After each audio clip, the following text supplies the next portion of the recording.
দিনাজপুরে দিন দিন বাড়ছে শীতের প্রকোপ। ডিসেম্বরের শুরুতেই টানা কয়েকদিন তাপমাত্রা 11 থেকে 14 ডিগ্রি সেলসিয়াসে ওঠানামা করছে। ঘন কুয়াশায় সড়কে যানবাহন চলছে হেডলাইট জ্বালিয়ে। আবহাওয়া অফিস জানিয়েছে শীতের তীব্রতা আরও বাড়বে। সুবল রায়ের প্রতিবেদন, জানাচ্ছেন সিফাত রহমান জেসি। হিমালয়ের কাছাকাছি অবস্থিত দিনাজপুর জেলায় বাড়ছে শীতের তীব্রতা। প্রতিদিন সন্ধ্যার পর থেকে হালকা কুয়াশার সঙ্গে কনকনে শীত অনুভূত হয়। রাতভর হালকা থেকে ঘন কুয়াশায় ঢেকে থাকে পুরো এলাকা। শীতের প্রকোপ বৃদ্ধি পাওয়ায় মানুষের দুর্ভোগও বাড়ছে। দোকানপাট খুলছে অনেক দেরিতে। ছন্দপতন ঘটেছে খেটে খাওয়া ও ছিন্নমূল মানুষের। সকালবেলা আসতে দেরি হচ্ছে, তারপরে সকাল পথে কিছু পাওয়া যাচ্ছে না। শীতকাল, আমাদের কামাই একটু কম হচ্ছে।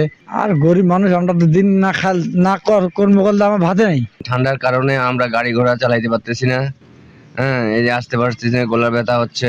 ঠান্ডার কারণে তো হাত পা কোকড়া হচ্ছে। দিনাজপুরে দিন ও রাতের তাপমাত্রার পার্থক্য ক্রমশ কমে আসছে বলে জানান আবহাওয়া অফিসের কর্মকর্তা। বর্তমানে উত্তরের যে হিমেল বায়ুপ্রবাহ সেটি এই অঞ্চলে সক্রিয় রয়েছে, যার ফলে মৃদু শীতের যে অনুভূতি সেটি বিরাজমান রয়েছে। পাশাপাশি দিন ও রাতের তাপমাত্রা ক্রমান্বয়ে এই অঞ্চলে হ্রাস পাচ্ছে।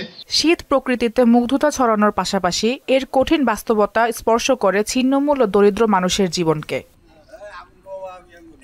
সিফাত রহমান জেসি, মোহনা সংবাদ।